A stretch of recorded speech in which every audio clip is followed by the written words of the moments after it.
In 2012, Sandy began as a little disturbance somewhere in the open seas.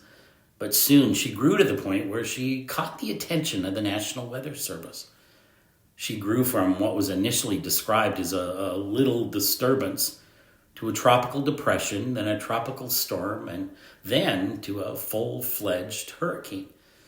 And as she grew, people in the know started to predict that her path was heading directly towards Florida and that it could run all the way up the East Coast. It really didn't take long before the weather folks started talking about a huge storm of possible biblical proportions hitting the East Coast around New York and New Jersey. Well, that morning, the American TV show Good Morning America interviewed New Yorkers who thought that all the storm talk was just being hyped up. And part of the reason that they didn't believe it was because they had heard it all before.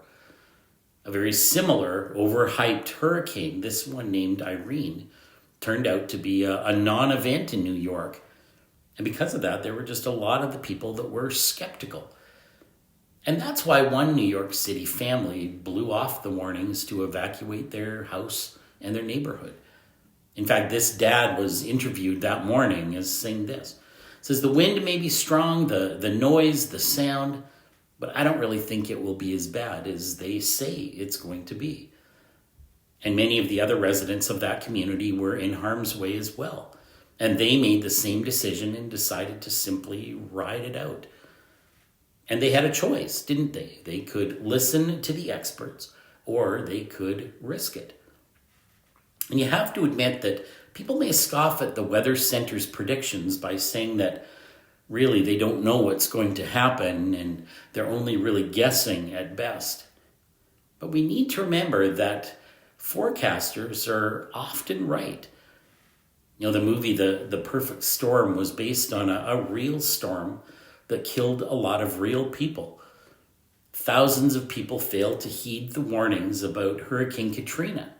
That's the one that devastated the Gulf Coast in 2005. And it became one of the 5 deadliest storms ever in the U.S. history.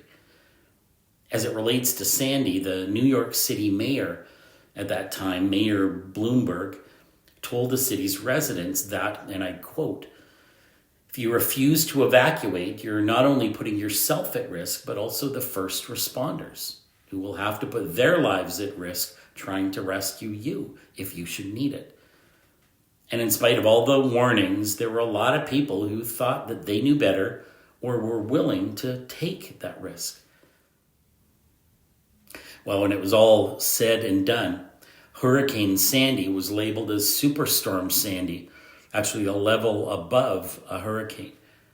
And when the sun started to rise the next day, New Yorkers came out of their homes to find submerged neighborhoods, water-soaked electrical equipment, an estimated $200 billion in damage, 233 deaths, and this little disturbance, as it was initially labeled, had impact on 24 states. And the storm that many chose to ignore would have an impact on people's lives for years and years to come. And again, it's not that the people weren't warned, right? People heard the warning and many just simply chose to ignore it.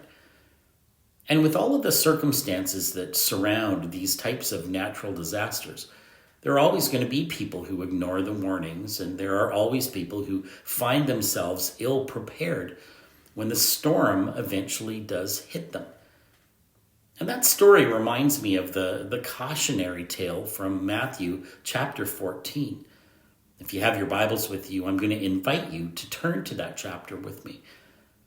Now, keep in mind that as we walk into this story, that Jesus has just fed the 5,000 with 2 fish and 5 barley loaves. And the people who had been there for that miracle were eager to make Jesus their king or their political leader. I wonder if Jesus wasn't somewhat concerned that the disciples would embrace that idea too. So he made the decision to send them away. But as we're about to find out, he sends them right into a storm. You know, storms can come in all kinds of shapes and sizes and different forms, can't they? They seem to come at the most inopportune moments. These storms show up when your home is in order and flowing on calm water, but then all of a sudden your spouse starts acting like a fool. These storms show up right after your child gets an award for some high achievement, and then out of the blue, they start acting like someone you've never met before. Storms show up when your supervisor starts to act like he or she is out to get you. One day you and your spouse are feeling great, ready to take on the world together, and then you get an unexpected call from the doctor. And when these storms show up, my question is, what do you do? And it's not like Scripture hasn't prepared us for these storms, right? And in the passage that we're unpacking this morning, Jesus had been trying to tell his disciples that if they were going to call themselves a follower of his, then they should expect the storms to come. And it's not as if he hadn't prepared them for that, right? And in this particular encounter, Jesus had told his disciples to get into a boat and to go ahead of him to the other side of the Sea of Galilee. Now, the Sea of Galilee is known for its storms, and they are created as the winds sweep down the surrounding mountains, and one of these storms was about to hit. Scholars tell us that this event likely occurred the time of the Passover in mid-April. So that meant that there would have been a full moon that night, and that becomes significant a little later. In fact, if you have your Bibles with you, this is what we read in Matthew 14, starting at verse 22. Matthew writes this: "Immediately Jesus made the disciples get into the boat and go on ahead of him to the other side while he dismissed the crowd. After he had dismissed them, he went up on a mountainside by himself to pray. Later that night, he was there alone, and the boat was already a considerable distance from land, buffeted by the waves because the wind was against it." And I love reading the Gospel of Matthew because one of the things that makes this perspective so unique is that Matthew is writing to predominantly a Jewish audience. And a devout Jew understands that a rabbi's solitude time was considered to be very sacred back then. And you pick up on this even in how Matthew describes this particular situation. So we learned in these verses that Jesus was highly motivated to get away from people. And we're told that immediately Jesus made the disciples get into the boat and to go on ahead of him. We're told that as soon as he had dismissed them, he went up to the mountainside by himself to pray. And he follows that up with, later that night, he was there alone. And again, you get the impression from Matthew that Jesus, although he was fully and completely engaged with these people that he was ministering to, that he was also trying to move things along so that he could go up to the mountainside to pray and to be by himself. You also come to understand in these verses that when Jesus told the disciples to get into the boat, that the waters were, at that moment, very calm. But somewhere, sometime, and somehow, a contrary wind came against them. And I want you to grasp this, because the boat that Jesus sent them out began to be tossed about. And that's precisely how storms happen, isn't it? Things usually start out looking really good. All was well and calm with the disciples in that boat. And then out of the blue, a storm hits. And this is the point where our story makes a bit of a shift. And again, keep in mind here that when the disciples leave the shore, they're doing what Jesus told them to do. So that means that everything's going to be smooth sailing for them, right? Well, that's not what happens. The disciples are obediently following the directions of their rabbi, and yet they still ran into this storm. And on a bit of a side note here, please note that when we look at the Bible all the way from Genesis right through to Revelation, we see this as a reoccurring pattern or a reoccurring theme. People of God have storms in their lives. Bad things do happen to good people. Tragedy shows no discrimination between those who follow Jesus and those who don't. So Matthew goes on and tells us this, that after fighting with these waves most of the night, that this is what happened. Verse 25. Shortly before dawn, Jesus went to them, walking on the lake. When the disciples saw him walking on the lake, they were terrified. "It's a ghost," they said, and cried out in fear.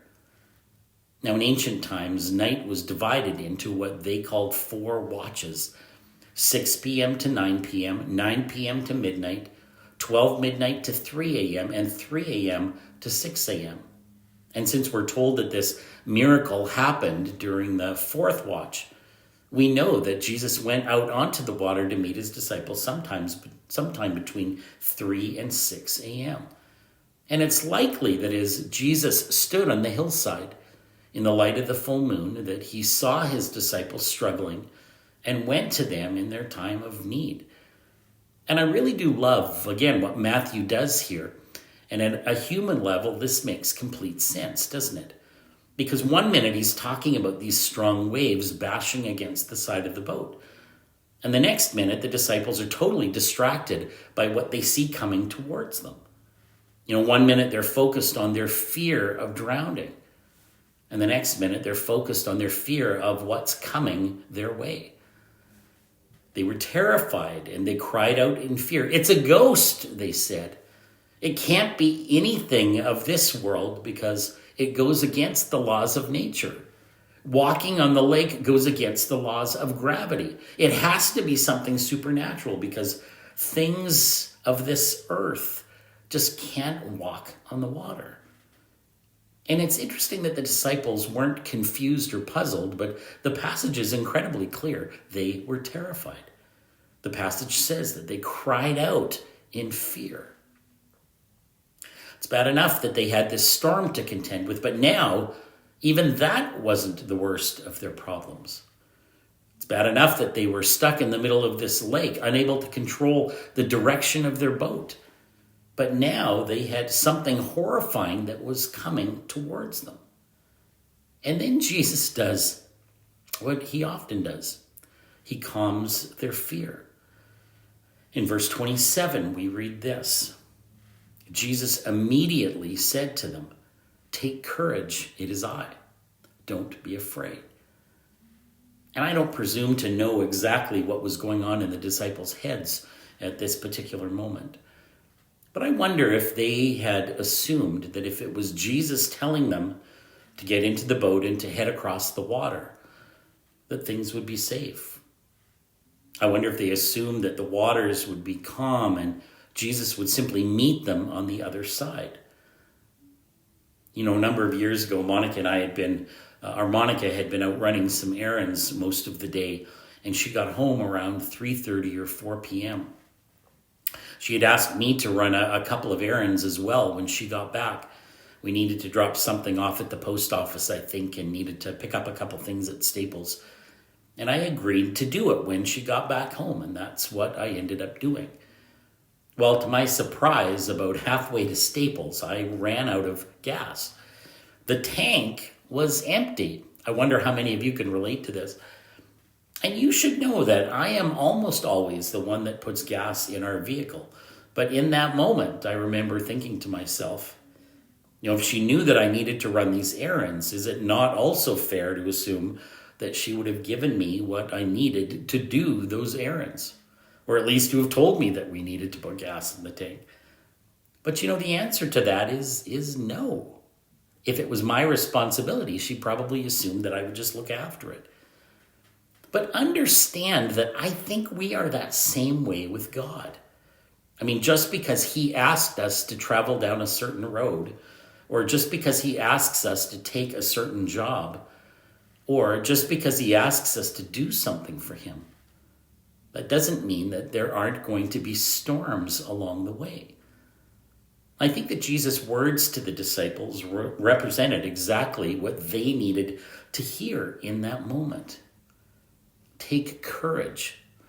It is I. Don't be afraid.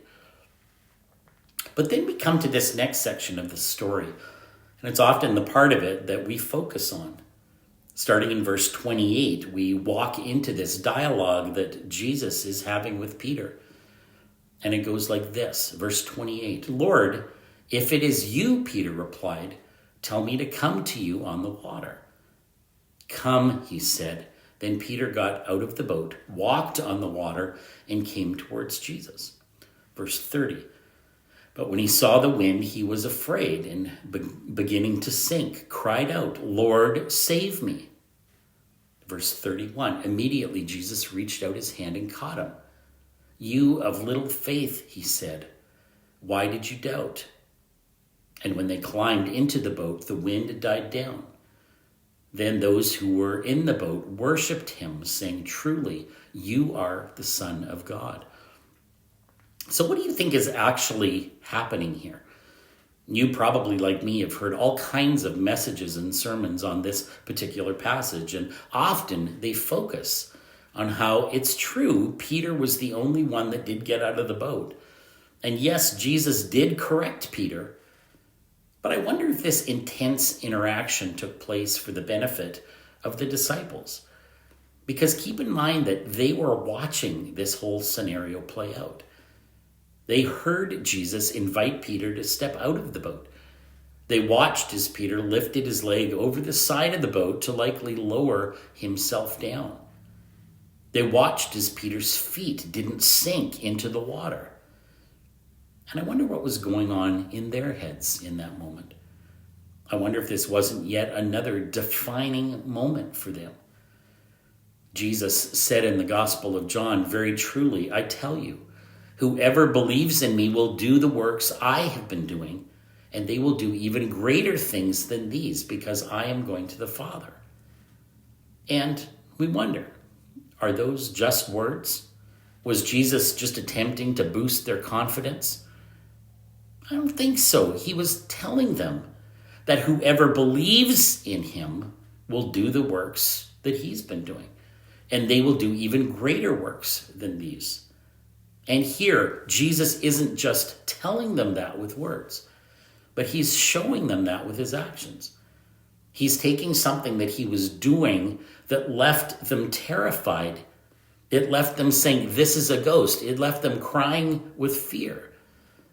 And now he's telling them that their mission is so important that they will be equipped with the power to do things that will leave other people terrified and wondering just how powerful this God is. I know that we've talked about this before, but it is interesting how often Jesus taught and then gave the listeners a visual illustration. He would teach them with words and then illustrate that truth with some sort of a tangible visual illustration. And I think that's what Jesus is doing here too. I mean, as much as we wish this weren't true, we really do learn how to follow Christ best when all of us are in the middle of working our way through a storm, don't we? Maybe it's because we have to trust him in those moments. And when the storms of life show us no mercy, the question that we often are guilty of asking is, well, why me? The question we should be asking is, Lord, what are you wanting to show me? Lord, what are you wanting to teach me through this? Lord, how can this storm deepen my faith and my relationship with you? And it's my prayer that as you have watched this morning, I know that there's many of you that are going through your own personal storms. I know that we've got within our congregation a number of people that have significant health concerns and issues that they are battling through. They've got storms that they are in the middle of. We've got people in our church that are struggling relationally, struggling financially. And maybe the question that we should be asking is not, Lord, why me? But maybe the question that we should be asking is, Lord, help me to learn what it is you want me to learn through this, so that when the storm is finished and the waters calm down again, you can use me in a way to touch the lives of other people.